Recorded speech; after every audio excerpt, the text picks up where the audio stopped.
Shall we start? No Okay, problem. great. Yeah, of Yeah, course. very good. So, good afternoon.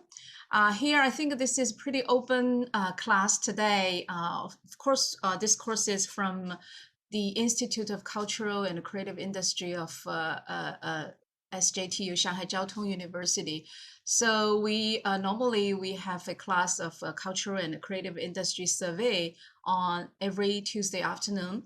Since this Tuesday has is our Qingmingjie, so we just rescheduled the class on today afternoon, and we are happy to welcome more audience from different source. Okay, and then first of all, I hope you all are doing well during this difficult time and stay healthy still. So and today we have I mean, most of us have read the announcement of today's event, and we have a very special theme about our expat entrepreneurs. So the word expat meaning the people who are foreigners in Shanghai, but they involve the city, involve the community, and involved all the industry very well. And also we invited today we will have three guest speakers join us, and they will share their experience as an expat entrepreneur in Shanghai. Especially, I think in the introduction, we talked about what is the opportunity. Why is that? The background is I once interviewed them everyone. All the story is about a kind of a new opportunity they explored for themselves, especially uh, these three, for example, like Le, like Jay, they opened their new business during COVID-19 in Shanghai, and even Christine, he established a company, a consulting company, right about the end of the year of 2019. So in such kind of a challenging time, they started a new journey as an entrepreneur. So this is for us, we share kind of a positive thinking. We can learn the positive attitude towards crisis from them. And when I did the project, see my background is the Meet Expat Entrepreneurs at Shanghai. This is a project, it's kind of a multimedia communication project, spreading the story of the spirit of expat entrepreneurship in Shanghai. So when I interviewed them, each of them inspired me kind of by a new perspective of how to understand entrepreneurship, especially in a crisis time. So today, our theme is us to spread this positive thinking in kind of a difficult time. So today we will have three parts. The first one will be a theme talk by each guest speaker, talking about their own experience and their what they are doing about their business or their career. And then second part will be a panel discussion among our guests. We will ask some general question, and then we will listen their answers from different perspectives. And then the last part will be interaction between audience and guest speakers. So time pretty limited. And then since Jay is still on the way, and then Lila, can you be the first one to share your I think let me give us a little bit background about Lila. She is almost our age. I mean, as our students, the same age. And then, yeah, got the master degree of tourism from Ningbo University. And then she started her travel agency in the month of March 2020. So just the beginning of COVID-19 in the world. So yeah, Lila, can you just tell us something? Yeah, what happened? Upon you, I mean, during the past years in Shanghai, and why did you start your own business right that time? Yeah, sure. Thank you. So maybe first I will do like a short self-introduction, and then I will like introduce a little bit more about like my company. So my French name is like I'm French, so my French name is actually Clarisse, as you can see here on the chat. But yeah, my Chinese nickname is Lele. That's why we're calling me Lele here. So I come from France. I arrived in Shanghai in 2015. So almost 7 years ago now. And first, I was actually a student also in Shanghai. So I was first studying in Fudan University, and for my bachelor's degree, like the last year of my bachelor's degree. And then I decided to stay and to study a master's degree in Ningbo University about tourism management. So after I graduated from Ningbo University, I also stayed and I started to work in the tourism industry in Hangzhou, also in Shanghai. And then 2020, well, COVID arrived. And well, I had the problem was that the company I was working for at that time, they couldn't like do business anymore because they were doing inbound tourism. So no more inbound tourism. They decided to close the company for well for some time, but they didn't really know for how long. So well, I lost my job and I had not that many solutions. So first one was well, go back to France, but like I didn't want to. Second one was trying to find another job in tourism industry, but quite hard in that hard time. Last solution was open my company. So this is the solution that I had chosen at that time. So in March 2020, I decided to start Arcades, my company. And now maybe let me share the screen and I will show you like some pictures so you can have a better idea. Yes. Clarice, actually, she can speak very good Chinese, right? Yeah. Okay, I think it's sharing now. Yes, we can see your computer. Okay. The PPT is just under this thing. Wait a second. Right. I think this is your screen page, so you can turn on the PowerPoint. Right. Yes. Okay. Lovely. Okay. Right. Brilliant. Perfect. Yep. Right. Okay, let me put in full screen. Is it good? Good. Yeah, perfect. Okay, perfect. So the company I started is called Arcades.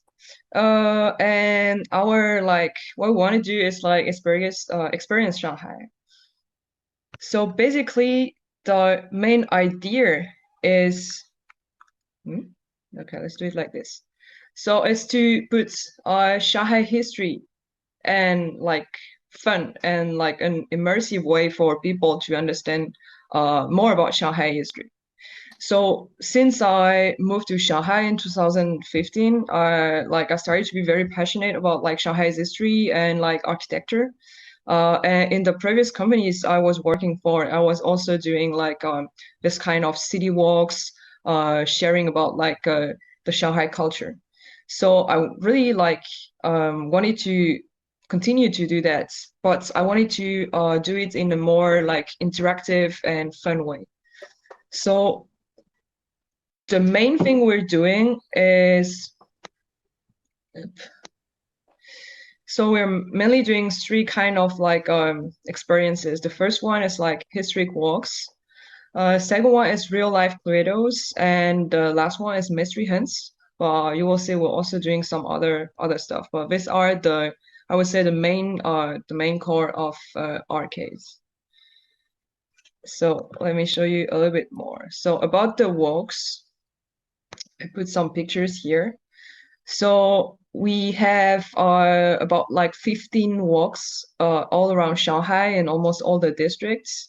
And the goal of these walks are to share more about like Shanghai hidden treasures. So we take our clients to some hidden places, also to like interact more with the local people to understand better like the history of Shanghai, the present of Shanghai. So here you have three pictures. First one is a picture of one of our walking along the Suzhou Creek. So sometimes we also enter some buildings. We have some cool views. Then the second picture in the middle is during our walk in the former French Concession. And this is when some nicer shushu was sharing some stories with us. And then the last picture is in Hong Kong. So it's in like a very narrow lane in Hong Kong, where we take our customers. So these tours, we do it in English, French, or Chinese. And each time it's like maximum 10 people. So we really want to do like quality walks. So this is about like our walk part. Here is another picture. We also do night tours. So this is a picture that I took during a night tour behind the Bunds. We also try to explore like some buildings and to find some like interesting architecture and understand that. Then the second important part of Arcade is our mystery hunts. So this is something that I really like. Probably my favorite part. Because when I was working in previous companies before, I really wanted to do that, but each time like we were too busy to develop new products, or sometimes we were thinking it's too difficult, let's just do what we know. So I couldn't really like develop it in previous companies. But with my company, I did it. So I think in November 2020, we started to do this kind of product. So Mystery Hunt is basically a mix between kind of a treasure hunt and an escape game. So you have to solve a mystery related to old Shanghai, and you're following a detective in the streets, and you have to find clues, you have to follow some people, you have to interact with our actors. So here you have two pictures. It's two of our actors that they are acting like people from old Shanghai that really existed. So this was also a good way to like it was a product that we also developed because we wanted kids to have fun while discovering Shanghai's history. But actually, we're not only doing it for kids, we're doing it for also adults and also like corporate groups. I think I have more pictures about it. Yeah, this is another picture. So previously it was like two of our Chinese actors, and here is like me. So I'm acting the detective, and you also have some of our foreign actors, French people here. So then we also have, as I mentioned just before, many like kids activities, not only mystery hunt, but we're also doing summer camp, winter camp, treasure hunts, street art, like many different activities for kids because I really like enjoy doing it. The good thing for us is that since March 2020, most of the families have been kind of like stuck in Shanghai, so they also want to have a larger offer for kids. So we're doing it like both for the kids, the foreign kids and Chinese kids in Shanghai, mainly in English, but also in French and Chinese. Yeah, that was for kids activities. And then we'll also do team building experiences. So actually for both like local like Chinese and foreign companies here in Shanghai. Many Chinese clients actually.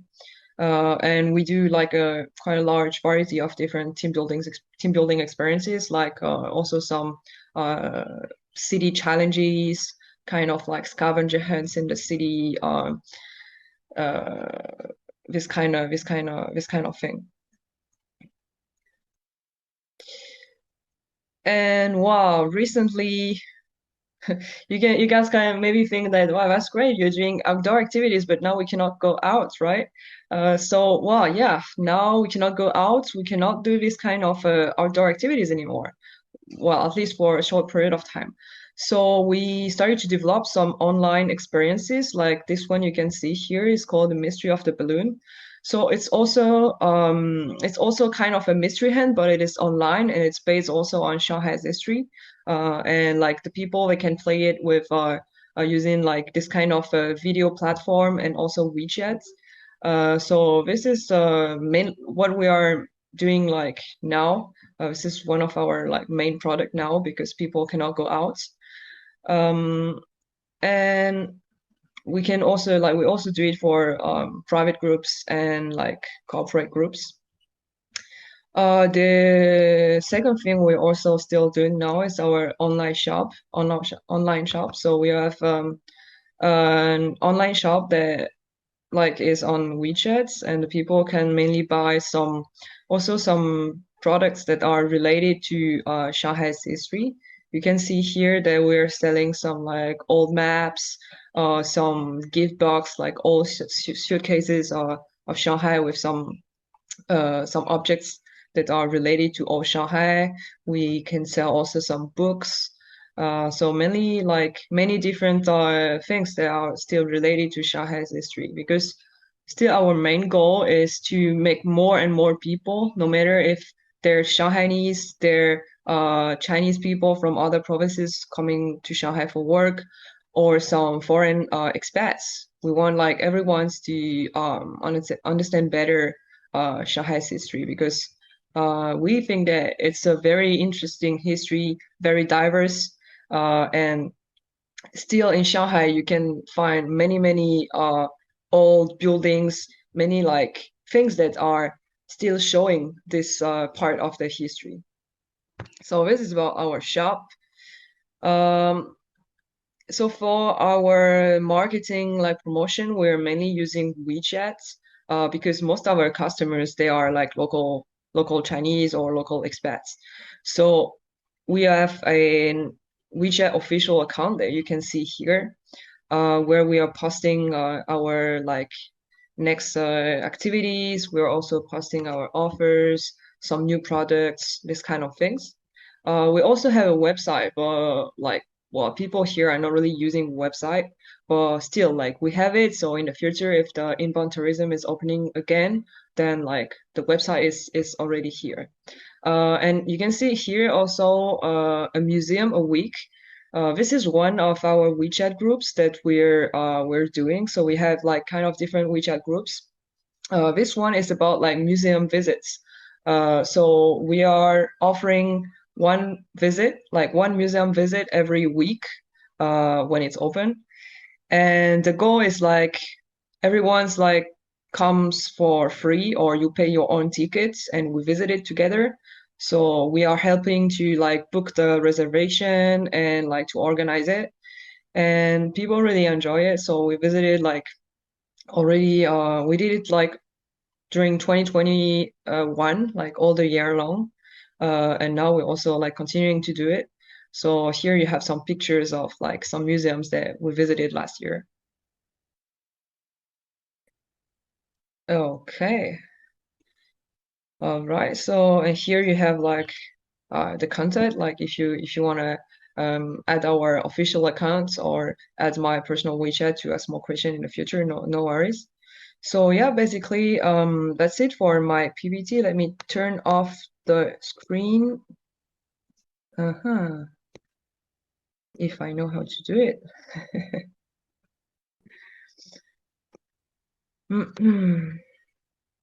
It's here, right? Yeah. Stop sharing. Okay, so yeah, that's it for my presentation. I hope it was clear enough. And yeah, maybe now let's listen to our other participants. Yeah, thank you very much. Very inspiring, very creative. I think you just showcase us a very typical, kind of a business model of culture and creative industry, combining, education and entertainment as in one program. Very good and very friendly for customers, for clients. So thank you very much. We will learn more from you in the next rounds of panel discussion and the Q&A. So now it's whose turn should be Jay. Are you ready? Yes, I'm here. Yeah, this is Jay was once a very professional athlete, and in some kinds of sports we are not very good at. So yeah, you should be give us more information about your background and your very immersive gym and your health management career. Okay, thank you. Yeah, now your turn. Right, guys, thank you so much for having me on the call. Thanks, guys, for inviting me, and obviously for all the attendees taking this time on a Sunday to join us. A little bit of background about myself. So I grew up in South Africa. I was homeschooled, so I spent most of my childhood learning and everything with my hands. I used to build boats and sail and play ice hockey. So I've got quite a vast background, whereas I had the opportunity to do a lot of things from a young age, which a lot of kids didn't have the opportunity for, obviously, because they were at school. I also grew up in a family that didn't have any money. So everything that I wanted to do, I had to self-fund. So from a very, very young age, I had to earn my way through buying the boats. If I wanted to play ice hockey on the national teams, I had to find ways to teach dancing or teach different things in order to earn my way. And I was very blessed. I became a professional sailor. But my journey into sailing, I only managed to get that opportunity because I was very good. I managed to get a scholarship to fund my way through sailing. The same thing, I represented South Africa at the World Championships in Beijing in 2008. But we didn't have any money. But because I happened to be very talented, I managed to get a sponsorship and a bursary to play. So through my young career, I didn't have the opportunities many other people did, so I had to fight really, really hard. And the only way I could fight for it was by, being inspired and motivated. And I lived in China for 2 years, 2 years ago, not 2 years ago, 2017 until 2017, 2015 to 2017.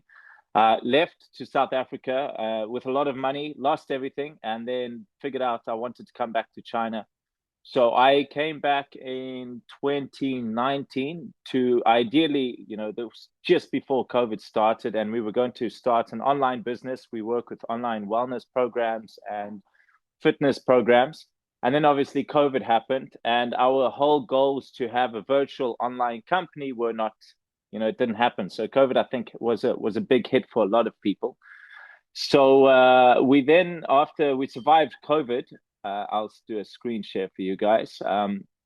After we survived COVID, we decided to open up our own fitness studio. And let me see if I can screen share this for you guys. Oh no, it is not allowing me to screen share. Maybe if I could ask. Yeah, let me. David, can you help? Yeah, I think I can manage. 1 second, Jay. I'm just gonna try to allow you to screen share. 1 sec. Right. So I think you should be able to, though. Yeah, it says something Mac 10.5, so I think I might not be able to with my version of Mac. Oh, it could be, yes. As far as allowing, you are allowed to. Yeah, That's not a problem. yeah. I All saw right, hold on, let me just everybody is 2 allowed seconds. to share, right? Yeah, everyone is allowed here. So All right. There we go. Okay. Later, let me see if this works now. perhaps would you be okay if I share it for you? There we go. It's giving me an option to here. Oh, that's great. That's great. All right, let's see if this Oh, works. lovely. Yeah. Is it working now? Brilliant. We can see you now. Yes. Fantastic. All right. Sorry about that, guys. Right. No Wow. problem. I got to go through all my different PPTs.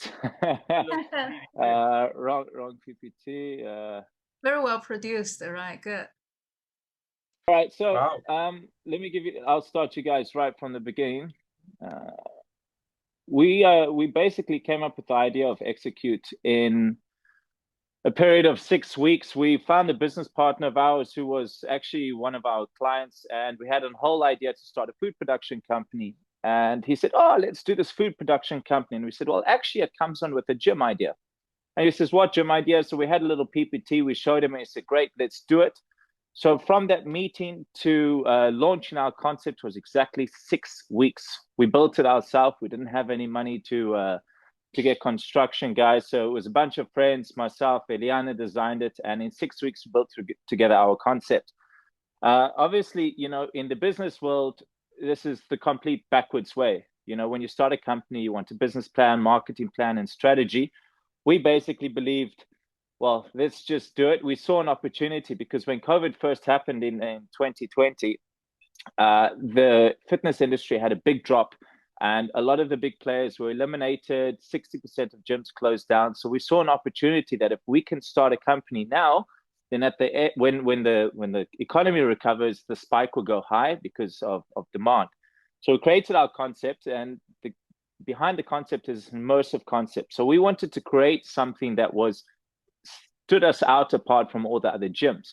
The fitness industry in China is huge, and if you want to start something, well, we believe that if we wanted to start something, we had to really differentiate our business model to other gyms to be able to be successful in such a competitive industry. Obviously, because we had no investment and we didn't have much money at the time. So the concept behind it is it takes you through the 5 sensory experience: sight, sound, touch, taste, and smell. So when you enter the gym, we have different lights, and the lights will change during different parts of the workout. So that's your visual side of things. And also it looks pretty cool. So when you see something that looks cool, it distracts your mind off your workouts. Then we've got sound. We play really loud music. All the trainers are on microphones. You've got feel. So through every workout, we do stretching and foam rolling, which helps lymphatic drainage. And then we go through smell. At the end of every workout, we give everyone lavender oil. We put it onto their temples. So that triggers this sense of smell. Then the fifth sense, which is not on the PPT, is taste. We always tell people lick your skin afterwards. So as a joke, but we actually have a booster bar, a smoothie bar, where you can get special smoothies after your workout. So if you'll see here, we've got the studio lights change different colors. So in the warm-up, we use the concept of the science chromotherapy, which is a subliminal stimulation of lights on a cognitive level. So blue wakes you up on your neuron state. Red gets that mind to just go, go, go. And then green helps for cool down and relaxation. It also helps reduce anxiety. So through these different senses and the different lighting and sound and everything combined, it helps to create something called PRE, which is your perceived rate of exertion. Just quickly show you guys here, we've got lots of different exercises and workouts within the gym. We're not limited to just one specific style of fitness. We have yoga, we have party workouts, we have HIIT cardio, calisthenics. Obviously, the Spartan race is very popular in China. So we have a program called the XQ Warrior, which helps people learn how to do the Spartan. And basically trying to offer a variety of training so that, we're everything in one roof, which not many gyms have the opportunity to do so. Such brands as F45 and Orange Theory are globally franchised and are dictated to their schedule to, their boss of the franchise, whereas we can adapt towards our market and quickly make changes, seeing if things don't work and if they work. So the RPE is received the relationship between your exercise and your mind. So if you all now, obviously, being in COVID, everyone's locked down. I think some of you will relate. If you do a normal exercise now, we do a virtual exercise, you follow me, you're exercising, going with the coach, it's really boring. And when your muscles start to hurt, your brain says, oh, I'm in pain. But if you go into the gym and you've got all these lights, the loud music, the things changing the color, the energy, that actually tricks your brain into or really focusing on that pain. So you're focusing on all the senses around you. And for example, if you go to the max effort activity in a room, if you're on your own, that would be like 30. But when you're in the gym, you completely forget about it because your brain's distracted. And then you do a meditation afterwards and you reset and rebalance your body. And then your brain completely forgets about the workout. And so that's a bit about our concept. Then we shifted, obviously, to a different online model. When there's obviously supply and demand. So how we've adapted now to the COVID is, all the members have to go online. But we kind of saw this coming a while ago. So we actually created an online business model that will plug into our offline. So we've developed, we have our many programs, but we also have a subscription training app where we do customized diet programs, customized training programs. Purely because in China, there's so many different holidays, we wanted an online model that would balance out when members go away or the Chinese New Year, whereas most gyms can only earn money in when people are in there, whereas we wanted to be able to earn money when people aren't in here. For example, we have a lot of foreigners, they love our gym, they go back overseas, but they still want to have access to our training programs. Then we've also, planning ahead as well for COVID. With COVID is always super uncertain, so you never know where the business will go. So it's always really good to have a plan B. And we have a plan B as well with our online programs. Now everything's going online. We're doing some online programs to keep our members happy, but we always have a separate business model that we always work on and develop according to the situations. And then also data analytics through all of our programs and tech. Everything that we do, any change we do is always data analytic driven. Then I'll show you guys quickly what our online app looks like. We have a mini program. So through the mini program, you can book all your things. You can see how many people do the classes, about the programs. Then we have our fitness app, which is available in Play Store and Apple Store. This app is a subscription-based model, so you can't download it unless you actually buy a program and subscribe to it. So through our programs, the trainers can see the clients, what foods they eat. It's linked to MyFitnessPal, so we can really track their nutrition. It's linked to wearables, Fitbit, Apple Watch, so you can see really, really cool data. So on a back end, for a business point of view, those are some really, really cool plugins that sort of helps our business or our business model and our program stay up to date. Let me see how to stop this screen share. Pause. Is my screen stop sharing there? Yes. Yes, it's Yeah, stopped, right, yeah. Okay. I think it's paused. Cool. Yes. It's paused. So yeah, that's a little bit of our business model, guys. A little bit about Execute. Behind the team, there's three of us. It's myself and Eliana and our business partner, Peter. He is in the UK at the moment, currently helping IPO another company. So at the moment, we're all alone here, but we're not alone as everything is virtual. Luckily, we have platforms like this and some great initiatives to try and help get people healthy in this tough times.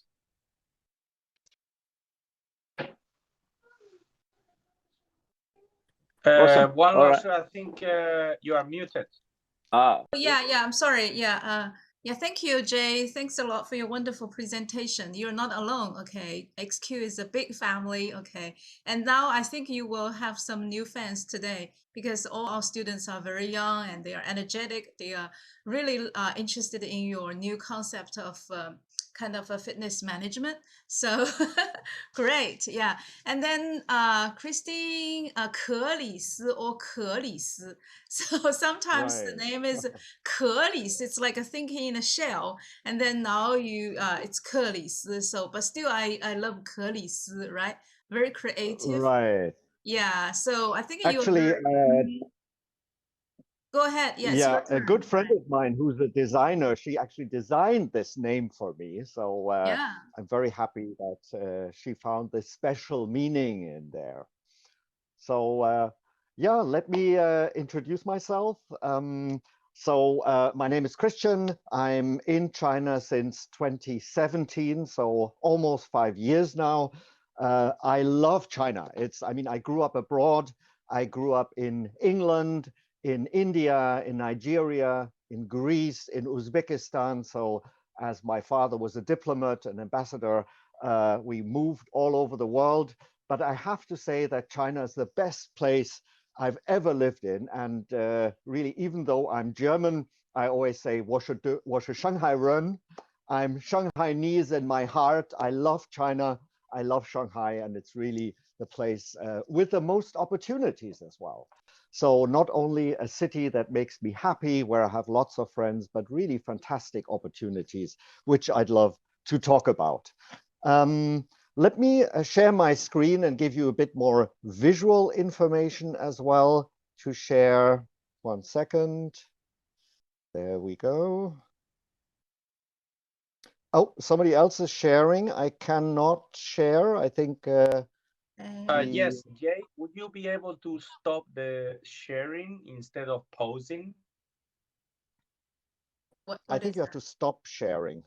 Which Yeah, icon Jay, do I push there? Sorry, guys. It's all in Chinese. yeah. Let me see. If you make a picture and I will Can you try see now? I stopped the Okay. existing, Okay. right? Oh, Okay. great. Yeah. Great. Okay. Now it works. All right. Mm. You should be able to see my screen. Yeah. 1 second. Let me make that full screen. There we go. Okay. So, Christian Kuna, my company is called Urban Society Design Consultancy, and I'll explain in a moment. So I worked a lot on the dark side. I mean, I studied law, but then I went into the creative industry. So I actually worked as a painter for many years, and then I worked for a New York art gallery before I changed to the dark side. As Star Wars fans say, I worked for corporate companies for 20 years. So with Daimler, Mercedes, with Siemens, and 10 years with Adidas, where I built the Adidas University.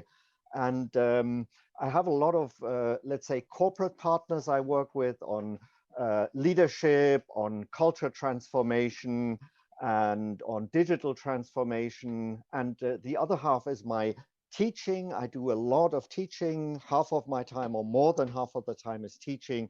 And I'm going much more into urban design and education.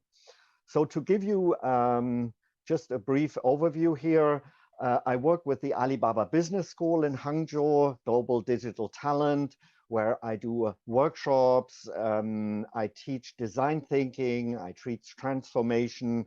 I teach teachers worldwide, so in South America, in Malaysia, Colombia, how to teach design thinking, how to apply that in their universities, the partner universities of the Alibaba Global Network with over 18 countries and growing.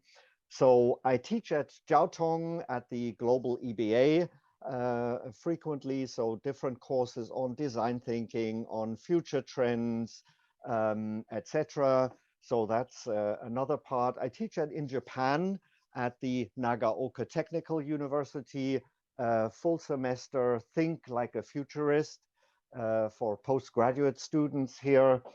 This is happening online, of course. This was started last year during COVID, and of course we cannot travel, so I'm doing that online. I talk a lot at conferences as well, international conferences. Some examples: Emergence with Jean Nouvel Architects, where I talked about the 15-minute city, the urban development of cities and sustainability here, or Hong Kong Polytech talking about design and artificial intelligence. That's a strong topic we're working on with Tonji University, with my friends who are all professors for artificial intelligence. We are, for example, they've opened the AI Art Center in Minghan, where we're curating programs on art and artificial intelligence with designers, with artists. Brilliant museum. You should go and visit if you have the time. I moderate conferences with Tonji. This was the so-called Future of Mobility Conference, Unseen, with Wavemaker in Beijing, a full-day design thinking workshop with, I think, 120 students. A huge event the whole day where they designed the future of mobility together with Aston Martin as well. Really loved that, that conference. Or another example is the Design Universe, which we did with Tonji and the Shanghai government on the rejuvenation of the North Bund, Tilanchao. This was actually the first time where I was not teaching, but I participated in the competition. So with all the other teams, and my team actually won the competition. So hopefully when the government decides, then we will be able to implement that and to build like a co-living, modular living in the North Bund in Tilanjiao, in the old area where the Jewish immigrants live, around the Jewish museum here. Some of my corporate work, for example, with Porsche China, we developed the Porsche China Strategy 2030 in using design thinking in a very visual way. This is still ongoing, so I can't give you more details here, but very successful. Or Fresenius on their leadership and new way of working change, regular partner of mine. Very exciting, this project with Converse and Zhang Lei, this famous singer, where I developed like a ceramic shoe element for this collaboration. I went to Jingdezhen, I worked with the ceramic studios there, and we designed this ceramic element for as a shoe stopper and as a lace for the scarf. So bringing together Chinese and Western culture here. I'm currently doing a project with LVHM and Dior on sustainable fashion. So this will go over the next few months. Together with Tonji, I'm working with Midea in Guangzhou on their culture and innovation transformation, doing design thinking impulses, doing design thinking challenges and workshops with them to change their culture towards more innovation and thinking differently, being more innovative through design thinking. And a great example, I think, is a course we just did yesterday. We finished that yesterday, 1.5 days with the Beijing government, working with teachers from the top schools in K-12 education, together with Tonji, with the Fab Lab there, on changing the education in China, bringing in more design thinking, bringing in creativity, and hopefully this was a great success doing that online. You can see the boards below where we did the whole workshop online with 30 teachers, really changing their mindset, and they absolutely loved it. So I'm looking forward to scale that and bring that hopefully to thousands or 10,000s of schools all over China, really changing their education system. So I'm very passionate about that. Or another example, the X Academy, where I will teach in their summer courses in Chengdu, in Shenzhen, and in Shanghai. These are like 2-week summer camps with 200 students each. It's all about the future of education, very lively, a mix of programming and art and expression theater. So I'm very, very much looking forward to that. And let me finish with the last project, which I'm also very passionate about, which really brings together design, teaching, and society change. This is a project where I'm working on the One Place box, which is all about co-living, co-learning, building a learning community. So this is in Chengzhou, in Fujian. We have this building here, the white part, 3 stories, where we have 15 residents living there, but over 10,000 members already who come there every single day to learn, to share, to live together, to create together. So it's a mix of co-working, co-living, entertainment, edutainment, concerts, etc., product launches. We're bringing that to Shenzhen, we're bringing that to Shanghai as well.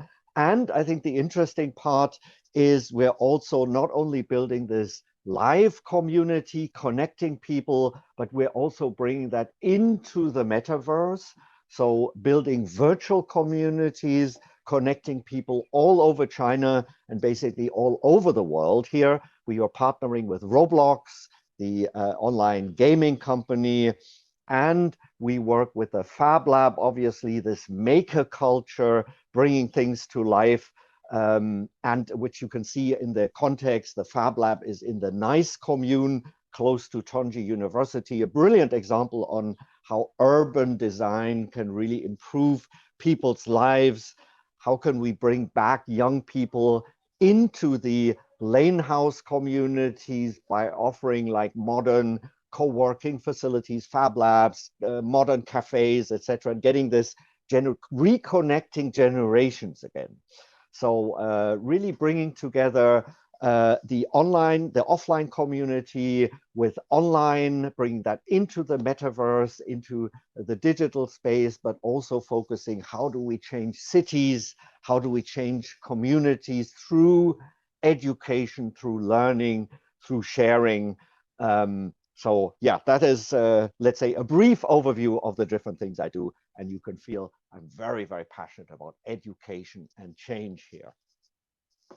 Okay, thank you, Chris. Yeah, so where are you now? It's your, what is the background? It's your studio or just your home base? Oh, this is my home. Ah, okay. This is my our little lane house. You can see we have thank God we have a little balcony, so I can step out on Yongjialu and look at enjoy the empty streets and the birds singing. So no, I'm at home. That's Okay, yeah, sure. You're at home, right? At this moment. Yeah. Okay, thank you. exactly. Yeah, our three guests, guest speakers give us a very interesting and inspiring and also very encouraging story about themselves. Now it's pretty brief, and then later we will have more time to discuss with them and then ask more questions. For students or other audience, if you want to ask questions, since we have very limited time, and so you just write down your question in the chat column, and then please identify who you are, where you're from, and your name before you ask the question. Okay, and let me introduce David to you. Just now you must be confused. Who is that handsome boy there? And he is helping us to organize today's event and also the class. And this class is also a part of our project of Meet Expat Entrepreneurs at Shanghai. Just now I introduced, and I'd love to introduce our partners co-working on this project.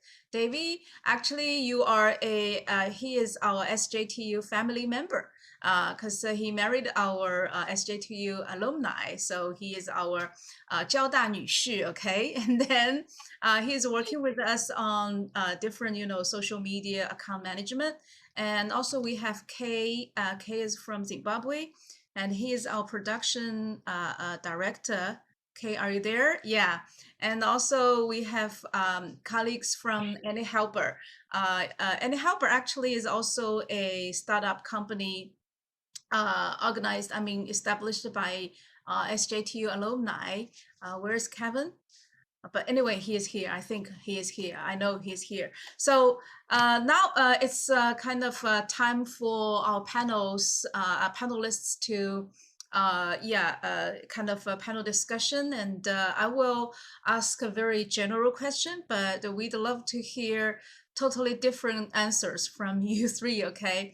And just now we all said opportunity is kind of when you want to start a new business, you definitely need to know there is an opportunity there. So I think the first question is very simple, and we want to hear some very brief, even one sentence answer.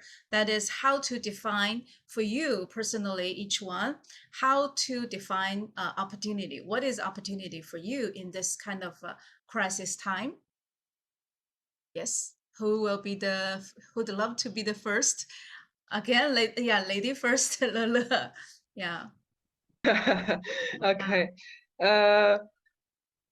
Well, it's hard to say opportunities because the situation is quite hard, right? But I will say, well, trying to see opportunities in bad situations, and also trying to try to find the markets that are still like Yeah.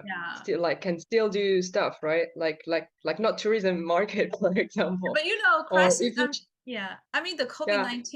COVID-19 was the most harmful for the tourism industry, and it seems that you had to open a new business because you lost your job. And the interesting thing is that your boss, your previous company, just gone, but you started a new one. So why? And what is the logic at that time, right? Because I saw that actually at that time, as I said just before, they were doing inbound tourism, right? My previous company. So I saw like, yeah, we cannot do inbound tourism anymore, but maybe there is some other markets that we can still do, and we can adapt our offer to these new markets. So that was the let's say the opportunity that I had at that time, even if we couldn't really see how the future will be. Right, but in your video, I really heard that voice you said, that the sentence you said, your competitors, when they are dying, right, you can be birthed, you can be born. So I think this is a very obvious opportunity, for you. Yeah, that's true. Right. And how about Jay? I know you are here for a longer time than 2 years of the studio, but So why you switch the online business to offline and physically open or kind of a studio space, right? Yeah, so the switch from online to offline, I always wanted to have this online world, living on a beach and servicing clients from around the world. But when COVID first happened, suddenly everyone became an online specialist. So the market then got saturated and was just everyone was doing online stuff. And one of the side effects of that was a lot of people were doing online things and then started doing things for free, right? So when you're trying to run a company or business and you charge for a service, and then suddenly there's someone else that comes in and says, I can give you everything that this guy's doing for free. And then when something is for free, I got very uncomfortable with the whole idea of how can I sell myself to say that my program is better than someone else's and you must buy mine because this story is better. So we wanted to go a bit more old school, and everyone predicted that COVID would change the world. Everyone would become more virtual, more focused on wellness, obviously, because COVID is all affected by an immune system, right? So we were in the health industry. And when your immune system is low, people want to start to care about their health. But in reality was after COVID, no one cared about their health. They just wanted physical feeling. They wanted people. They wanted personal connection. They wanted to go and party and have a good time. So that's where our shift was onto the offline model. And rather, instead of focusing all on health, we wanted to be the bridge between a good time and a healthy lifestyle. So that was where we saw the opportunity there. And obviously with the opportunity now, if you think of the business model is how can your business adapt to a situation? This is tough times. The reality, it's tough to everyone, but it's like self-development. If rather people use this time to develop themselves and to adjust to the circumstances, and the exact same thing on a business. How can you adapt to business? How can you change it? But obviously we always think what our members want, what people want, what your client wants, and then you adjust to it. But trying to find out what people really need, and then how can you provide a service or a product or something that can help them, and then you adapt your business model to that. Yeah, great. So, Christine, I think you are pretty experienced, and then there are so many designing company or consulting company in Shanghai, and how to be yourself, how to make make your company outstanding among them, and then what's your strategy and how to define opportunity, right, for you? Well, I think I'd like to build on what Jay said, because actually how he said it is actually the principles of design thinking, really developing this empathy and finding out what do people really need, and then developing services and products for them that fill that need. I think a lot of companies are still stuck in their traditional mode. They keep on doing what they've been doing before, change it a little bit, but they don't rethink their business properly. And I think this ability to really be open, to switch, and to be agile and to change, I think that is more necessary than ever before, especially here in China. And for example, for my business, it's really this shift more towards urban design and education, because the education market in China is so radically changing. It's huge. The government is doing really interesting steps. Let me phrase it that way. A lot of great things, causing a lot of disruption as well. But really, they want to change. They are super open-minded. They are exploring new options and really looking at design thinking. Also, design thinking really elevating that as a national competitive advantage. So this new Made in China 2025, this goal of the government, which is this shift from manufacturing to more creative industries, this is exactly where design thinking can accelerate this transformation process. So working with my partners in Tongji, building networks on that, really working closely with the government, local government, and the Beijing government on that. I think that's a huge opportunity which has come up and which I've fully grasped and I'm fully involved in. Yeah, so that means that you are marching with the time and just find the gap between the need and the providing. So that's the opportunity. Exactly. Right. So that's very good. Yes. Very inspiring. And then I found interesting thing, you three are among, in three different age or the stage of life. For example, Lola was just graduated, and then Jay is pretty successful in sports, and then Christine obviously a little bit more senior. And so what time you feel yourself is really ready for entrepreneurial practice? Can you judge? I mean, are you prepared enough? What time, what kind of a moment you think, oh, I'm ready, I can enter the market? So have you ever, can you If recall I that can jump moment? in, I really think Sure, that sure, age sure, is an right. attitude. Uh-huh. So even though I'm just turned 56, but I feel I'm 16 inside. It's really, I think it's really your attitude, your mindset that makes a difference. Right. And there's never the right time. I think every time is the right time. I mean, I've been an entrepreneur before. When I was in my 20s, I changed to the dark side, so worked in big corporations, and now I'm an entrepreneur again, and I love it. And I think there's always the best time to do it. The best time to do it is today and not tomorrow. Right, and Lula once worries about maybe she's too young to be an entrepreneur, right? That Yeah. later No. she knows that's a mistake, right? That's a misunderstanding about the entrepreneurship, right? Lula, your experience?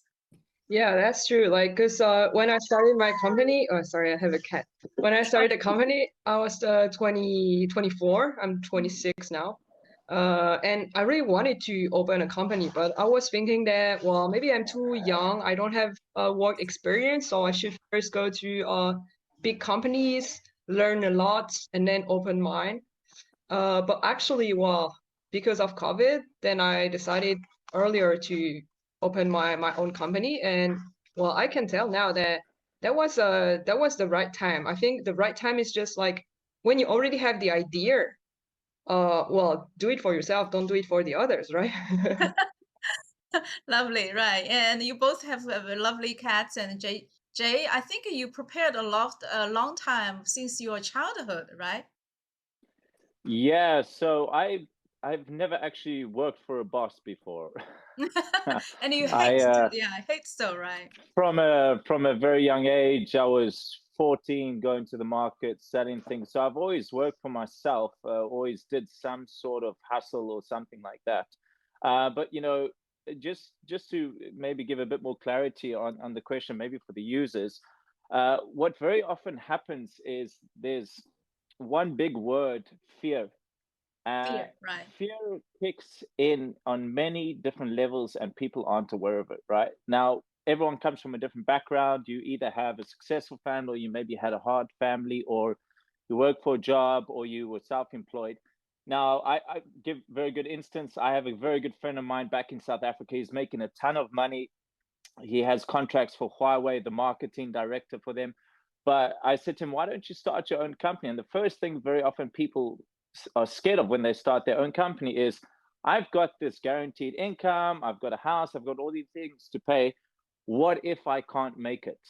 What if I'm going to fail? Or then your brain starts to go back to past failures, or you had a tough childhood, and because you had a tough childhood, you're too scared to step outside of your comfort zone to start something.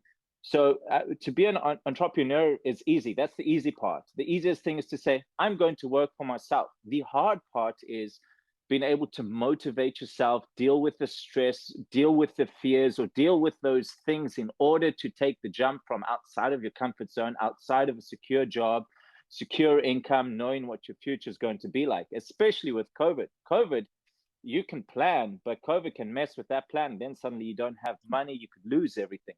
So fear is the hardest part. So for someone who wants to start something, it's, what do you want to achieve in your life? Are you happy with what you're doing? Does it bring you joy? Because success, in the term of success or being successful, is not your bank account. It is not the type of job you have. It's you being able to put your mind into something, to a project, whether it's a personal project, a business project, starting a company, it all is your state of mind and frame of mind. So being an entrepreneur has nothing to do with business. It's just got to do with how you believe in your abilities or ability to achieve and do something. So if you're a person who now you want to start your own company, but you can't even follow a diet plan for 6 weeks and follow a strict routine, or you can't make up your bed every single day, or your IE is gone and you can't clean your own house, then your priorities are a bit wrong. So in order for someone to really be a successful entrepreneur or someone to run the company, they need to have the belief and the discipline in order to make that happen. You're going to spend many, many nights stressed, your brain will never switch off, but those are parts of the journeys that you need to take. And, you know, at the end of the day, the reward is a lot more successful, because when you're doing something for yourself, you're building your own life and not someone else's life. But like Christian, he's worked for some amazing brands. His repertoire is so vast, where that also helps him in other sides. As a consultant, he then has a portfolio. So it just all depends. Do you want to wait until you're 56 before you go into your own thing and start the hard way? Or do you want to go a little bit later and then come back later in life and have an amazing portfolio? So they both are equal. They both have a very, very tough journey. And I think rewards, again, it's all boils down to each type of person. You know, I saw Christian's thing and my mouth just dropped. I was like, wow, this guy's repertoire is amazing. But, you know, and I'm sure Christian can relate to this very well, what I'm referring to. Absolutely. I mean, just picking up on that, I think this fear is an essential part we have to overcome. I mean, I remember one of the first things I remember when my father told me when I was a small boy, he said, you know, life is a risk and mostly ends deadly. And so we have to just, you know, embrace that. And that's what makes us human. And when I do my lectures, I love this quote, which I mostly end my lectures with. You probably know it from the internet. It says, "You're a ghost driving a meat-colored skeleton, riding a rock made from stardust, hurling through space, fear nothing." And I think this is, you know, this really is like, you know, embrace life, embrace the uncertainty. It's have fun, enjoy the ride. I think this is what it's all about. Wow. So we should say each of you are very brave. It's I think it's maybe natural for entrepreneurs, but for those who haven't started already, I mean, they haven't started, probably fear is always the core problem, make them stuck there. So thank you talking about your spirit of entrepreneurship first, and then we need to talk back to the topics really on business. Okay, we are running a business, and that's very realistic. And when you do your business, I think very simple questions. Have you ever did kind of analysis, like we on the textbook, there are many models like a SWOT analysis, or have you ever did kind of analysis about your core competitiveness, about the market competitor, especially when you are in a kind of a foreign country doing the same business, you will meet so many local competitors. So compared with them, can you share some comments on those local market or the local industry where you are in, and what is your core competitiveness compared with your competitors, especially local competitors? Yeah, who want to be the first? Ladies first. You're always right. Yeah, right. Okay, sure. So the thing is that, as you said before, tourism industry was like quite damaged by the pandemic. Right. So when I decided to start my company, well, it was quite a big challenge because we couldn't really see a future for this industry at that time. Well, in another aspect is that the competitors were dying. Yeah. Especially most of the competitors that were doing inbound tourism, they were closing the company definitely, or for some times.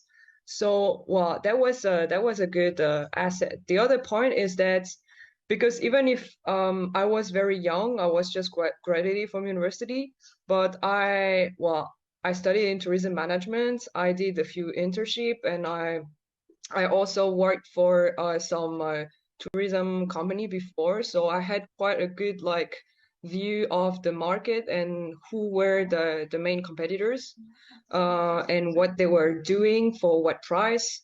So I could have an idea of the market at that time. So when I started arcades, well, the main thing is the main thing was that I needed to do some different things to like make the people make the customers choose me and not the other people that were maybe here on the market since 15 years. And also, I think the main thing was also how to try to fix the prices, because when you're just started, it's hard to like get the same prices as the competitors, because you will think, maybe I'm new, the people they won't like buy my services if like I'm as expensive as the others, because the others they have a brand, they are already known, but I'm not.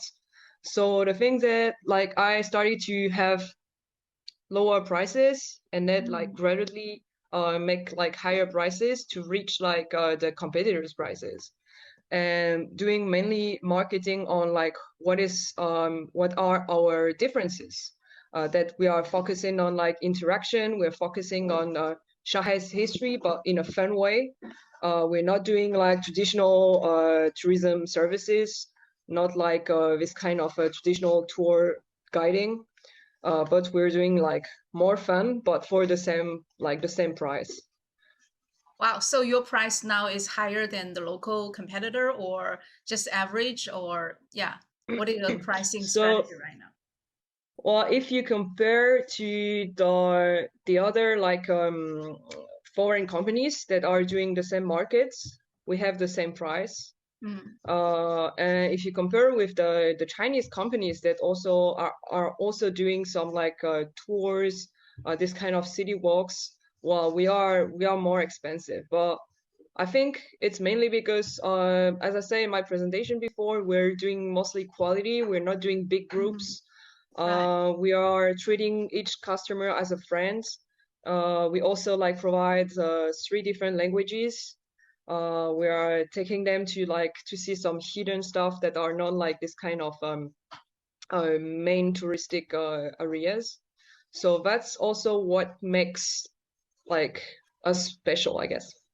Right. I think price depends on the how reasonable it is, and the value is the most important, and the quality is always the something people care the most. So, right. And Jay, your idea about right? Yeah, so I think, you know, there's always the part of knowing your industry, right? Before you start any company, you need to analyze the market, you need to analyze your avatar, the type of clients you're going to look for, and then obviously your pricing is a key impact, because you know, if you're new to the market, the first thing people are going to come to here, which I've noticed a lot, is the pricing. Oh, you're more expensive, you're cheaper. Very, very often you only have one chance for a hook. And if your price is too high and someone doesn't know, maybe you have a greater product or quality is better, but here people see price first and then they see quality after, which is a challenging thing to do for any business. How do you prove that your product is good? So yeah, we definitely had a look at our competitors. What do they offer, the pricing around the area, and we made an Excel spreadsheet of everyone, so we know what their prices are, what type of packages. So how can we package something that's competitive, a little bit, we're about 15% cheaper, because we wanted to, our business model was not to target the high-end consumer. We actually want to target the younger generation and make something that's more affordable, but they might not have a deep pocket to come in. So we created something that could be your young students. We actually have an algorithm in our mini program that's based on your average attendance. So the more you come, the cheaper it gets. That business model actually didn't really work, because a lot of the people here just want to pay up front for a year and forget about it. You know, so there's always going to be different things and challenges. And again, you need to adapt to it and adjust. But there's a point where when you start a company, understanding your market and obsessing about your competitor is two different things. Very, very often when you're starting up, you will always look and say, "Ooh, but what's that guy doing? What's that guy doing?" And you're always looking back. And there's a simple analogy that I learned from a very young age when I was sailing. The first time I was in a yacht race, I was in the lead. You're in the lead, you get that adrenaline pumping, you're going, and you're always like, where are the other boats? Where are the other boats? And you lose track of where you're going. And while you're looking like this, someone else has gone that way and they've overtaken you. And in order to obviously prepare for this, you always need to make sure, focus on where you're going. Never look back, never look at someone else. You know, if you really believe in your product and you know where you're going and you define yourself that is so different to anyone else, then what they're doing doesn't matter, because you keeping focus on where you're going, your key fundamentals of what your company is about, your goals, your morals behind whatever you're doing. So I think that's definitely, it's understanding it, but also understanding when to look at a competitor and the market and when to focus internally. Yeah, Over I to you, think Christian. great. Absolutely. I mean, I couldn't agree more. It's really do Very your good analogy. research, do your market analysis. Yes. But what can you do different? I mean, what are long-term trends? What's new? What's missing? What do people really need? What do they need today? And what will they need tomorrow? So also, how can you anticipate trends here? I think it's really also the, sometimes just also saying no, letting go of things that are not meant for you. I mean, I've been sometimes in pitches and you don't win it and they go for the cheapest option. It's fine. That's, some things you don't want to do.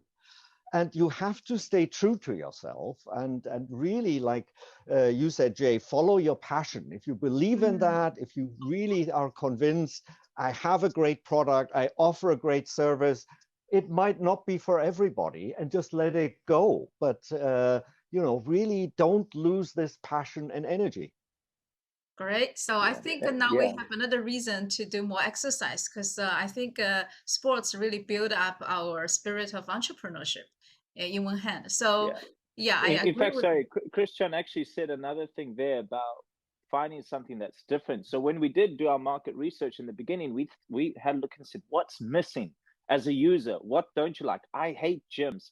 I don't like walking into a place and people are they don't greet you. So we created a law in our gym. It's called burpees law. If you're a new member, you walk in and a member does not greet you, you do 50 burpees. So there's lots of different things that I think also when you're as a company, you also need to think of your company as a user. How would you feel if you come into my place? How would you feel if you come and give me a quote and I don't greet you and I say, hey, welcome to my business. Would you like a cup of tea?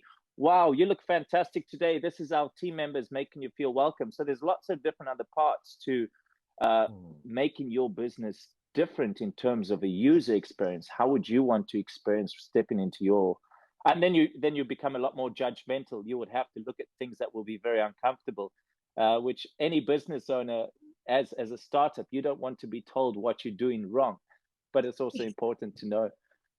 Right. Okay. Thank you. I think you just now mentioned that you just care about where you want to go. So next question is really about where you want to go. And can you tell us what is your dream or kind of success of your business? Where you want to grow and how big you want to grow, and then such kind of a question. And I mean, how to define the success as your own business, and in future 5 years, how could it be? And then, is that your dream? I mean, Lele, since you are the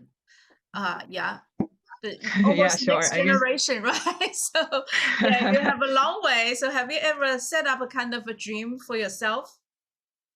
I will say that the dream is also evolving with the circumstances, right? So, well, hopefully in the future we can open more cities in China to do like the kind of experiences we're doing now in Shanghai. Well, the goal is not to become a like international company to have experiences in like all the cities, all the big cities around the world. But well, first let's see what we can do on the Chinese market. What are the other cities that fit well our products? This will be like the goal that we are starting to develop since this year. Well, now it's a little bit complicated to do it because we cannot really travel to other cities to like to start to develop products, but we can still like as you guys said before, do some little research. And I totally agree with the idea. Like when you have the patient, like just go for the patient, even if it's important to analyze and do stuff. But the patient is the main thing. So as long as I have the patient, let's just do it and try to make it bigger. Maybe also I will see if maybe I will open some other companies because like I think entrepreneurship and opening companies, it's really an addiction, I think. When you started, like you cannot really stop, like because it became like really a part of your life, a very important part of your life. So yeah, I always say like it's like tattoos. Like when you start, you do one tattoo, you want to do a second one. So maybe opening yeah. I'm also full, but you cannot really see. So when you start to open a company, you have some other ideas, you meet new people, so you share more, and you have other like business ideas. So yeah, develop arcades, open other cities, maybe in the like next 5 years open a new business. We'll see. Yeah, Jay also want to open some other franchise, or you do franchise, or have you ever thought about that? You once mentioned? Yeah, in fact, that's what my previous presentation was, different pictures there. But yeah, we want to scale. I believe China is a huge, I think the biggest market in the world in terms of one demographic. To franchise, you'd be scaling into different countries, whereas in China, you can actually have control of all of that under one house. So yeah, we're definitely planning, obviously, to scale, execute to a much larger version and eventually global franchise. But we've got different sections of our company which we're also developing on. There's the corporate side, there's obviously now there's the online side, and there's the offline, then we've got smoothie bars. So I tend to, it's always good to have a 5-year plan in terms of any growth, where you want to get to, so you can build your skeleton. If you think of your body as your business, this is the finished product, but in order for this, I need a spine, I need bones, I need different muscle tissue, I need the right blood flow, and your different parts of the companies and different strategies are what make up that body. So at the moment, we're busy building the skeleton for future growth. So for now, it's survive this year first of all, and then also having your plans, but with the in the back of mind, knowing that those might have to be different and just adapting to them. Yeah, I know Christian also have tattoo, but for smart city, right? For kind of very high tech. Well, I Can have you my show us? WeChat.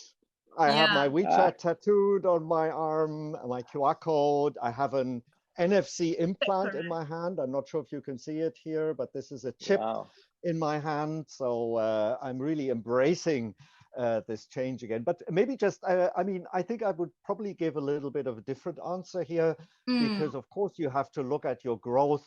How can you scale your model? But I mean, I think we talked about that when we did the filming the other day. I mean, I had a very serious sickness last year. I had cancer. I overcame that. I nearly died, and I'm fully restored, so don't worry. But I think that really also changed my mindset a bit more to really live in the moment. And I think it's really, John Lennon once said, you make plans and then life happens. I think this is part of entrepreneurship, to really be in the moment, embrace the moment, focus on what you're doing, and really think, what makes you happy? What fulfills you? Where can you make a difference? And I think this happiness to live your life to the fullest is really so important as well. When I speak to like executives or CEOs or people who are in this, 996, I tell them, the fifth Lamborghini will not make you 5 times as happy. It's really look at what makes you happy. Spend time with family, with friends, enjoy life as well. This will help your business as well, this positive attitude. Focus on the now, what you're doing, focus on your passions, enjoy what you do. And for me, it's really what drives me is how can I make a difference to people? How can I really positively change people's minds? I don't need to grow into a global enterprise or something. If I have the feeling with the programs, with the workshops, the lecture I do, that I influence people and make a little change, I'm happy. Yeah, great. Good answer. So scaling doesn't mean anything. It's only about your, your heart, your happiness, your life, and your completion. And also, I think keep a dream and keep your passion is also very important during the whole life, especially as an entrepreneur. And then, since I think probably the last question is about you and your city, your community. Since we are doing culture and creative industry, industries very related or very closely working together with the society, with the local people. I mean, how to involve yourself into the city. I think that's also very important. For example, like you can learn the language, you can help, like Le is doing volunteer for her community. And then like Jay building up a big family out of the business. So I think, can you give us some experience sharing how you yourself involve yourself into the city and how the city, what's your impression about the city? Is Shanghai ready enough for your entrepreneurial practice? Yes, Lolo? Yeah.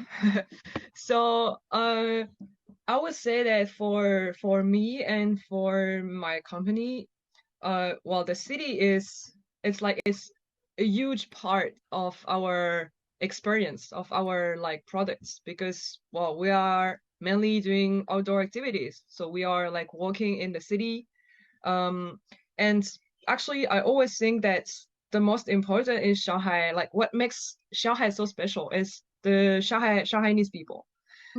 So maybe you saw on my presentation, on my PPT, like there's quite a few pictures like where we are like interacting with the local people, trying to have contact, trying to also understand the stories that they have, because most, like, well, not most, but a part of our content, or a part of the content we are like sharing with our guests during our experiences, it's also coming from the local people, or coming from like the old people that have been living here for maybe 80 years or more. And well, they have a story to share, and their story is part of like the Shanghai's history. So having contact with, like, no matter if it is during our walks, our tours, we're always trying to like have contact with the people. Also, like in our office, we all have like good relations with our neighbors, trying to also explain to them what we're doing, know a little bit more about them. Also, like with the community center of our neighborhoods, like at the office or at my place, I'm always trying to like be part of it. Also, the good thing is because I speak Chinese, French, and English. So while sometimes it can help the community center to like to interact with the expats that cannot speak Chinese. So I'm trying to help as long as I can. I'm always happy to help. And actually, also the good thing is because we are doing like this promotion of Shanghai city. It's a city, So right? well, yeah, of the city. We are promoting the city to like foreigners, to Chinese people. Yes. So yeah, the local community kind of like really like what we're doing, and we're also trying to have more contact with them to try to help them promoting some areas. Yeah. Yeah, I remember Lolo. The first time I met Clarice is on a kind of experts meeting, consulting meeting for city promotion. Actually, 3 years ago in 2019. That year she was employed by her previous travel company. So yeah, Shanghai people, local people is very helpful. That's good. Yeah, very good idea. And Jay, how about your neighbor and how you self involved yourself into the do you have more local, clients now, or still only foreign clients? Yeah, so our business model is very much dependent on the community model. We don't do any marketing, so all of our marketing actually comes from our community within, people sharing on their moments, telling their other friends to come to the place. So everything is about word of mouth.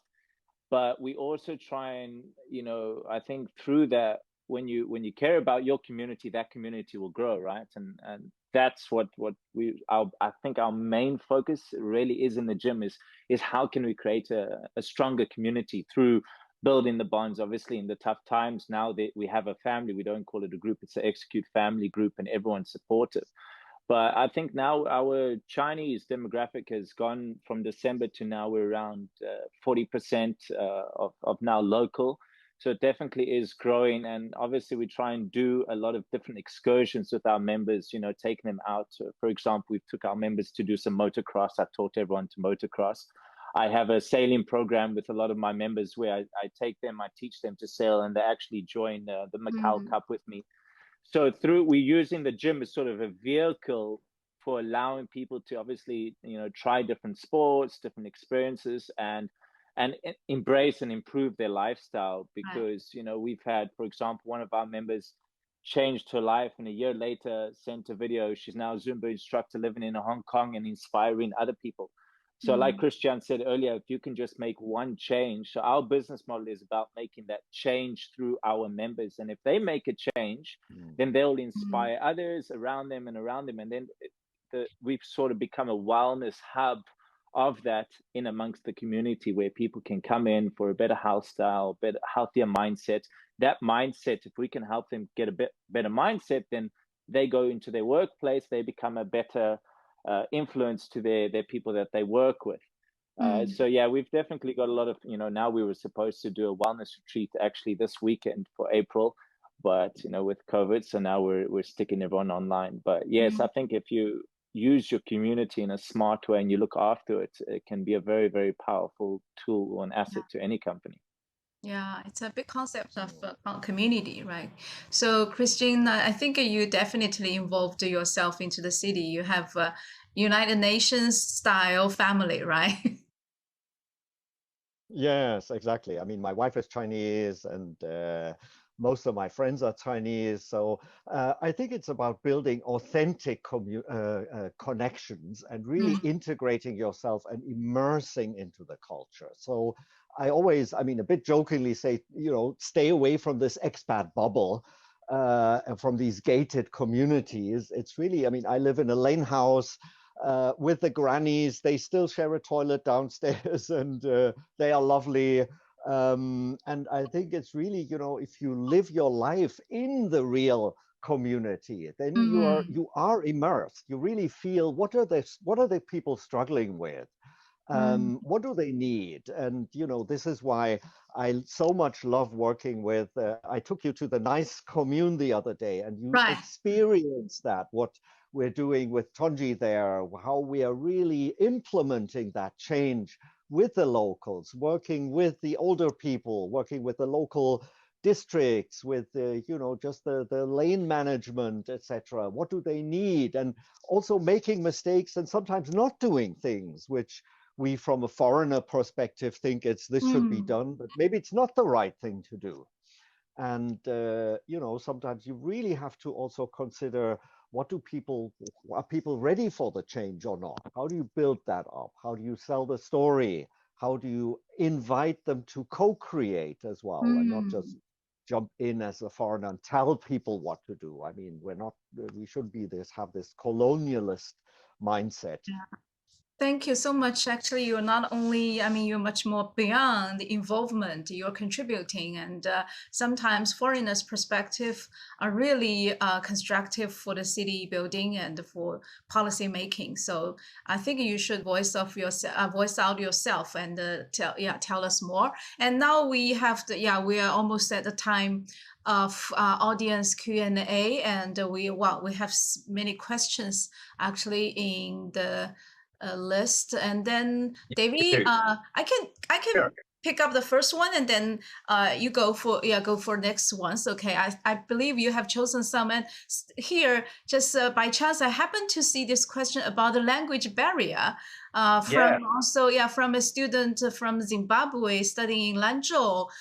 Thanks for coming into our class. And then if the language difference has does it have a very direct impact on your potential to generate clients? And what language matter for the business? I think Lula has taken a very good advantage of her language ability. Then how about Jay? Have you ever thought about that? Yeah.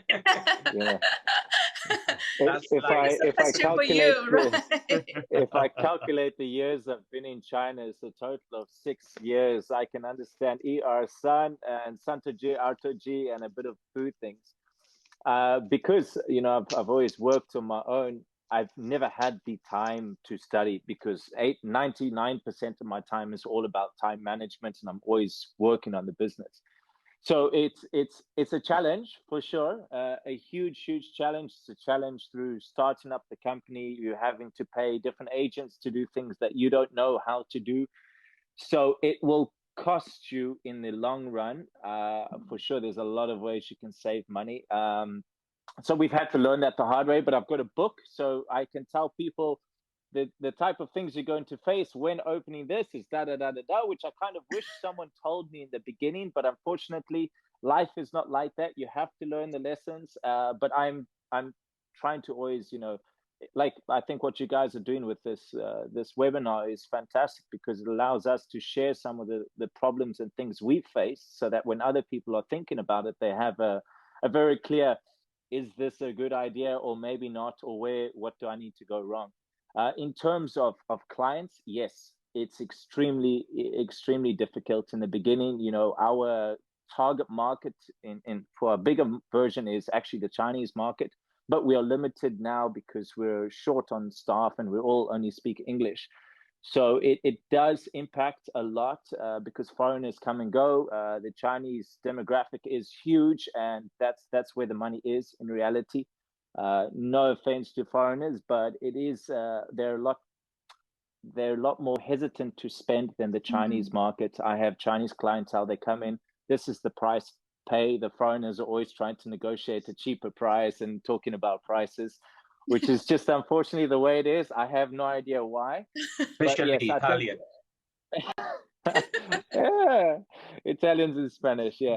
So yes, it does impact it, but there's always ways around it. I think for example, all of our other platforms where we market, everything is in English, so we don't have clients really coming in that don't understand. It's maybe 1 or 2 a month that speak full Chinese, but luckily fitness is a language to any culture. You just say, you go like this, 3, and you're good and you can go. I think it's a lot more difficult in service industries like Christian is doing, but obviously if he speaks Chinese, I think that's really lucky. So yeah, language I think is the biggest asset in starting a company in China, to answer that one. But I agree. According to Lele, she said that it's not a must. You don't have to, but probably it can help, right, Lele? Is it your opinion? Yeah, I would say I had the chance to learn Chinese when I was in middle school, to start to learn Chinese in middle school in France. So when I first arrived in China and in Shanghai in 2015, I never had the language barrier in any aspects of my life. But you might not think that, but actually when I started to learn Chinese and especially to focus on Chinese, first when I arrived in China, my goal was to make my Chinese pronunciation better. So for like 2 years, I didn't speak any English. I was not hanging out with any people that couldn't speak Chinese. I was only focusing on like, I want to improve my Chinese and I want to be part of like to have Chinese friends and like just to be someone like the people are not thinking that I'm a foreigner. That was one of my goal. Actually, my English was getting was horrible at the end of that, you know. I couldn't speak English at all. I had a Dongbei accent when I was speaking Chinese English. So that was terrible. But hopefully after that, I started to work and I started to like meet more international customers and to improve my English. Even if now it's not perfect, but I think it's still okay. And I won't say that like language is the main thing you need to start a business. Like it's not like compulsory. If you speak Chinese, of course, on the Chinese market, this is a big asset. Most of our Chinese customers, they want to have the tours in Chinese. They want to have all the activities in Chinese. So we can provide that, but I'm not doing it I can do it myself and I'm doing it myself, but I also have some people that works for me. So I will say if you don't speak Chinese, fair enough, it's okay. You don't need to. Just show respect to the culture, show interest into the culture and the language. And also you can find plenty of people that speak Chinese, like Chinese people or foreigners that can speak Chinese. It can like work for you, help you. To like translate some articles or to do some marketing in Chinese. So it's not like you won't die in the market if you don't speak Chinese. But I agree. learning Especially- Chinese, right. it's an asset. Yeah. It's a huge, It's a you huge have an asset. advantage, definitely. Right. Yeah. But it's also, I think Shanghai has changed, you know, in the last 4 years. It has become a lot more international in that terms. The higher income earners can all speak Chinese now, your CEOs, the top companies. So I think it depends on where you scale your business entry. If you're trying to go local person or if you're aiming at a higher demographic. So it all depends on obviously the location of your company. You know, if you're in a third tier city and you're out in the, you know, in South Africa, we call it the bundus, which is out in the bush. Obviously, you need to adapt to that. A place like Shanghai, you can get around with a lot of things. You know, we don't have the issue with clients, but there's the business setup, the tax department, all of those things where it is a challenging part. But then there's also Baidu, there's the translation. So Don't Which mention can that. translate. Right, it's not good. Right. Exactly. Okay. I think we can feel your suffering by Baidu translation. So we totally understand. Right. Okay. The question following that one is about the fund. Yeah. Is how easy is it to find investors in China? How did you manage to get funding? Yeah, this is an interesting question. I think you do have your own philosophy about fundraising and the co-work with investors, right? We once discussed about that. Lele, Jay, you both thought about that, right? Lele, what is Yeah. your right? So well, my philosophy about like investors is like I love to work with people I know, like friends or family members. So all the people that invested time or money in my company are people that I knew before opening the company. I was contacted by some other companies or other like people that wanted to invest money in the company, but I declined the offers, mainly because my idea of ideal business is like to do it with the people I like, and to organize it myself. I don't want to be like I don't want to depend on someone else that is not really doing stuff, but he's like just checking the bill, you know. So that's why for now, I mean, this is my idea now, and I think I feel free like this. But maybe in like 5 years, I will accept like investment from outside. But for now and for the vision I have for my company for the next 5 years, or maybe next like 2 or 3 years, I don't need it. And the good point is also that I started a company that didn't need a lot of investment.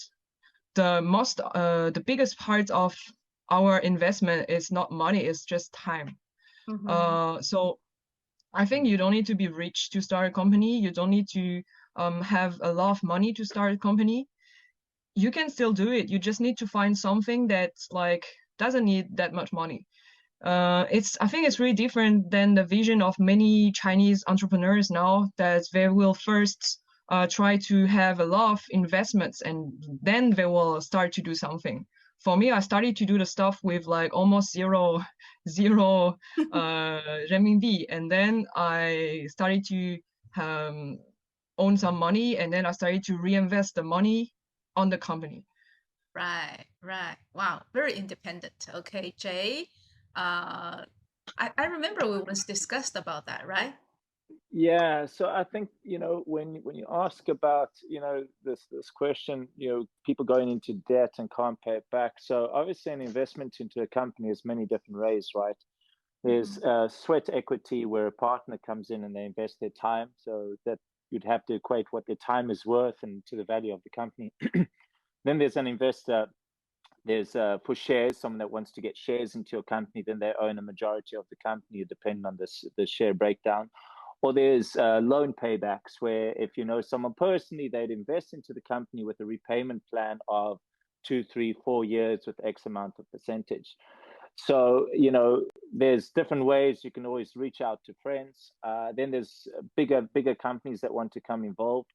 But I think always when looking for an investment into a company, like Clarice says, you need to know what type of people you want to invest. Do you just want money, or do you want someone that has a great network so that they're investing into you, but you can also reach into their network to help grow, develop it? Or for example, you might be partnering up with a company where you have a future growth plan which involves your company and their company. And then you could say, hey, my company is going to provide your company with X amount of services, being X amount of turnover. Would you be interested in investing to my company in the beginning when it's still worth a little bit? And then it will grow parallel to whatever projects we have together. So I think there's many different ways. And also, again, the fear of going bankrupt, right? So if you want to just invest in a startup company, say asking someone for 10 million, that's a dangerous idea. So maybe always start off small with a small investment and then grow bit by bit. For example, we did that. We started off with we don't have an investment. We had a loan. So we have a bunch of friends that we pay back with a profit, but we still have the equity of the company. But, if we fail now, it's not huge. Whereas if we were to fail with a lot of cash, so we're at the point where we're in a loop circle. In order to break out that loop, we need a second part of investment, or there's the organic growth of a company, which is going to be a lot longer. So it all depends on how fast do you want to grow your company, how much investment. So yeah, there's a lot more, I think, behind that, and I think you can go into a lot greater detail. But understanding how big and how small you want to start, then reaching out to different types of investors would then be a lot more clear. Right. I think Jay is also helping to answer the question about the bankrupt, the next one following that one. So thank you, Jay. Davey, have you found any interesting question you want to choose? I have myself a great question that I've been aching to ask, really. I really reckon to ask. So if you could go back in time and meet the person who just started the business, what 2 things would you say, apart from slapping this person? But what would you say to this person so it wouldn't make the mistakes that's about to make? Have they already made some mistakes? Of course, if they're entrepreneurs, for sure they made some mistakes. So I want to know what 2 main things they will go and say, okay, remember that, blah, blah, blah, blah. What would they say? Okay, maybe I can start on that. Well, the first thing, like if now I'm going back to 2020, first thing I would tell myself 加油.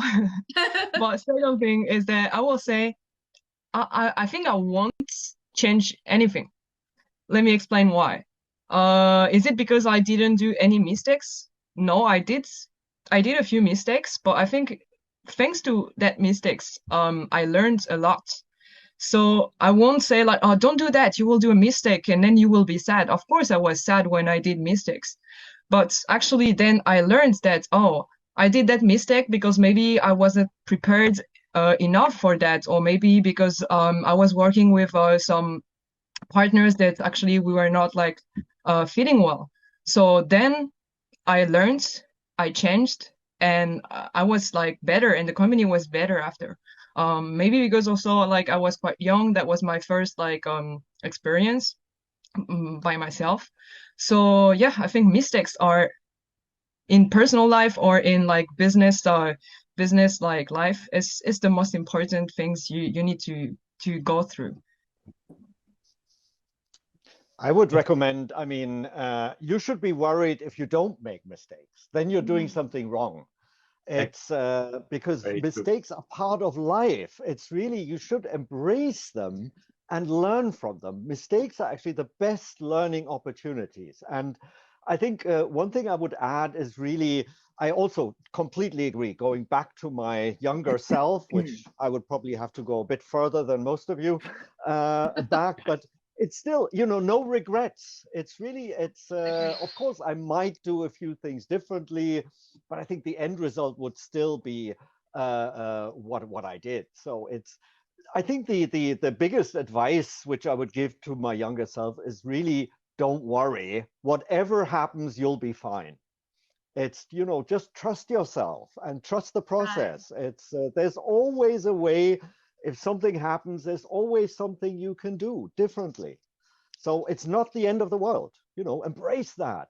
See it as an opportunity. That's so true. Like, That's because awesome. when, oh, sorry, I just wanted to add something. I totally agree with Christian because when I started the company and when I did a few mistakes, I was like, it affected me so much at that time because I thought that like I was wrong or I was not good enough. And I had doubts, honestly. I was like, I was thinking maybe I should like totally change what I'm doing, or maybe I shouldn't do that. Maybe I'm too young, maybe I don't have enough money. Like I had a lot of doubts, but actually I get more and more confidence among like months by months. And now when I do mistakes now, because we're still doing mistakes, we're humans. So when I do mistakes now, it's not the end of the world. I mean, like, I'm just like, okay, well, I understand it. I did a mistake. I try to analyze why I did it and how can I like not do it in the future. And let's go, like, let's just move. And I'm not sad anymore. Like before I was like, I could be sad for like weeks because I just said a wrong word to someone. I was like, oh no, why I said that and not that? Like that was not the right way. And I will overthink about it for like a long time. Now it's just like, okay, breathe, it's okay. You learned and you won't do that anymore. I think that's the fulfillment of your life. This is a very Yeah. great progress, right? So, Jay, you have something to say? Yeah, I think the asking mistakes part, human nature, humans by nature do not like to fail. They do not like to do things wrong. And they also don't like to be told that they're doing things wrong. So in our minds, we always think back, what could I have changed? What could I have done to do better? That's human nature. But, you have to not, learning from the mistakes is one thing, but I think being able to have a personality that is open to constructive criticism, I think is something that I would have loved to have learned at a younger age. It's something I loved at a younger age. I always wanted people not to tell me what I was doing right, but what I was doing wrong. And in business, when you're young, you start to be successful in your 20s, 22, 23. By the time I was 26, I went to back in South Africa and I was a millionaire. But I thought I did everything right, but I lost everything. And I almost committed suicide. I went completely bankrupt before I came back to China. And I did not see the lesson in that at the time. I always thought I was, failed, and I really reached a low point. But I had to lose everything in order to learn what type of things you value and where you're most successful. And through that, I really learned my success is not me, it's not the things I own, it's all here. And I had to go through that lesson to learn that lesson. And, you know, if for like Christian, you know, he went through a phase last year, got really sick, almost died, and bounced out of it. And now he's got this drive, and that is not linked to house, car, money, or any of those things. It's all linked into you. So I think the self, I think I would have loved to have told myself many years ago, meditate and do not let things that you cannot control affect your mind. For example, it's COVID now. We have zero stress. You know, it's a stressful time, but we meditate every single day. We calm down. I believe nothing can control your brain that you do not have control over. I can see that you don't have kids at home. I have six cats. And they're Six kids. cats, naughty cats, yeah. I think, but yeah, so I mean that's a very, very hard thing, and obviously I don't have kids, and I don't think I ever will. So I told myself at a young age, this is one lesson you're not going to be telling yourself when you get much older. I will contact you next time when you want to meditate, and hopefully you can help us to teach our kids meditation. That's why I have these headphones, because at night our cats go crazy, and these are noise cancelling. So I see. I sleep with these on, that's the stress solution solver. Screaming, anything happens, I hear nothing. Yeah, Jay, so since I think our students are also naughty as well, and they are asking questions like, when you go online, how can we feel the sense of smell? And also student asking, is it necessary for us to wear VR headset to enter your virtual gym?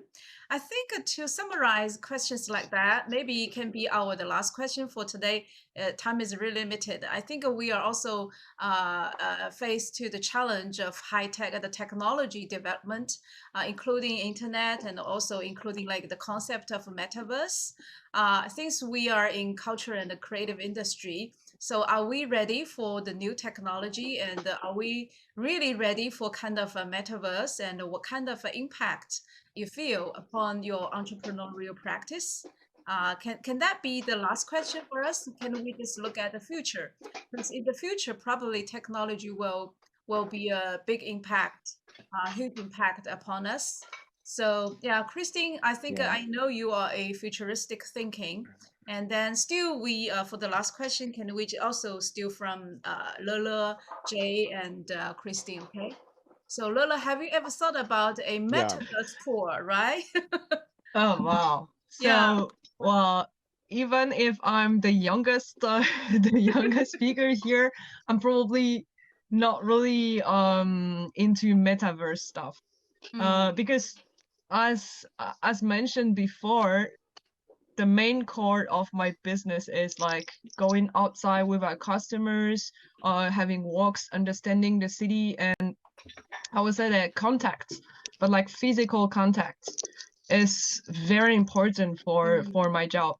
So even if like here we're doing online conferences, I also did some like for my business, like online tours, some like how to say that, like online like conferences, but like taking the people outside, but like with video during like the pandemic, or also during also for some like schools or companies that are abroad that they cannot like travel to Shanghai, and we're doing like virtual tours for them. Virtual, right. So well, not really metaverse, but like trying to do more online activities, especially in this difficult time, to like let more and more people like visit Shanghai in a virtual way. This is quite important, but still like I still think that like the contact is very important. So even when we're doing some online tours or online stuff, we're still trying to limit the number of people, so everyone can have like a real contact, can like open the mic, ask a questions. So this is still very important for me, because I don't want at the end of the day that like someone that did one of my tour, this person knows me but I don't know him. Like this is wrong for me. Like I need to know every one of my customers and to know like their name, who they are, what do they like. And so, well, it's quite hard to do it online, even if it is possible. So even when we're doing online products, we're still trying to limit the quantity and to do more quality. Yeah, I think you treasure, you value the human contacts. I mean, the human Yeah. real connection is very, very important. And then, but when we talk about the immersive, something always means the future of the immersive will be very virtual but we didn't say virtual really means not real. I think virtual is only technology mediated reality, so Yes, still real, right? exactly. Yeah, so don't Yeah. refuse that technology. Probably you are all pioneering and you should test yourself, experiment yourself first. Okay, how about Jay? You are Yeah. also I'm doing old-fashioned. immersive. Yeah, Yeah, your I, gym I, is also immersive right now, but how about yeah, online, especially the sense of smell? This is a very interesting Yeah. question, right? yeah, I think I can probably answer that question, and then Christian can lead off and take it to the next level. Mm-hmm. Our actual original concept is an experience like a VR goggles. We wanted the entire scenery to change. We actually have visuals on our screen which change per parts of the workout. So do the lights. But our bigger picture is this whole place has a complete sensory change through sight, smell, sound as you go through this process. And we're busy working and developing some immersive products that will be able to go into your own home and have me basically as a virtual trainer. But this type of development is hugely costly to develop, but it definitely is the way forwards of the future, with especially with these metaverse. I think a lot of people do not understand just how much it is growing and expanding. For example, in Japan, the guys have their girlfriends on their phones. It is actually a huge industry where people, for example, every single person is on Instagram and Facebook. That's the metaverse. People don't realize it. They're just only posting pictures of themselves for now, but they're living in another world that does not exist. Facebook, the cloud, WeChat, all of these programs do not exist. They exist because of an app. So the future of that and the change of that is going to change, and we're going to have to evolve.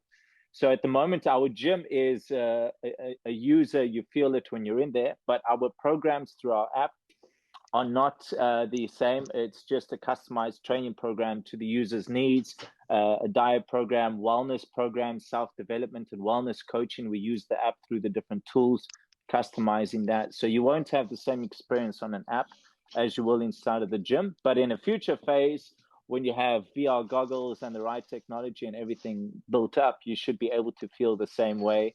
Obviously, you'd have to put the lavender on your own temple, or just eat a lot of beans the night before, and you'll have definitely different smells through your experience. Okay, I So, love the words Christian, that Jay I'll said. let you take over. Right, Christine will talk about another level. So what is the next level, Christine, for you?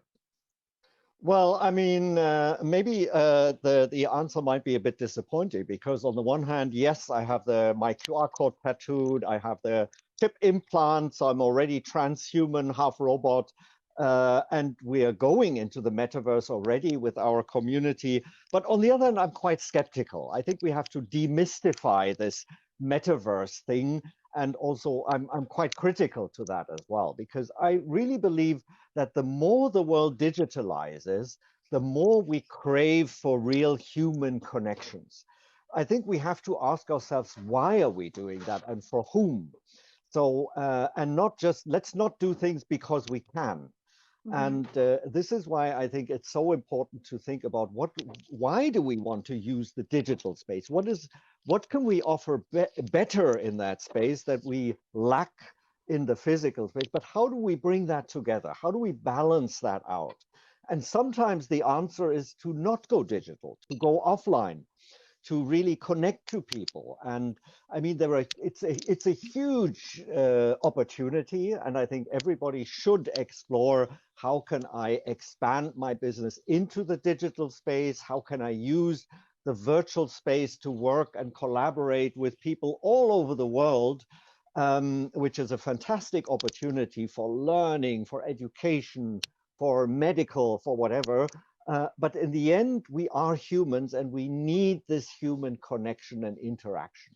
So I think really keeping that in mind, keeping the balance in mind, and really sometimes saying the answer is to go offline, to digitally detox, to read a book, to have a real conversation with a real person in a real cafe. So that's often much deeper than just trying to do everything digital. Yeah, Yeah, and I think I think also, it goes back down to your business model that we spoke about earlier, right? For example, if a different company comes to you and says they love your concept, they want to do something that's been able to adjust towards that business model. So like Clarice's got her business model set like that, which is fantastic, but maybe she gets an offer. So I think it all depends on which direction your company grows. How do you adjust to your clientele? And again, you might say, no, I do not want to go digital with that specific clientele. For example, we have someone that approached us for a different concept of our version, but it's an immersive, completely digital. Do we say no, or do we create what we've done and duplicate it there and also run that, but still keeping true to whatever your goals and visions are with your company? So yeah, some great points from the speakers there. Yeah, I agree. I think today's or everyone just contribute a lot of insights and very good points about the future, about entrepreneurship. And then I definitely agree with Christine say we love real human connections. Just like today we hearing, after hearing so many good ideas, and then the most thing we want to do, the most interesting we want to do is really find out one day to visit Jay's gym, to participate Lola's tour, and also to visit the nice commune by ourselves, really offline, and we can face-to-face communicate again. We hope that we're looking forward that day. I do believe it will be coming very soon. So thank you very much, everyone. I mean, first of all, thanks a lot for our great speakers, and congratulations on your, this moment. Okay, anyway, you are enjoying your success this moment. And then also thank you all the audience. And for the following, Davey helped us to post you can scan them and you can join.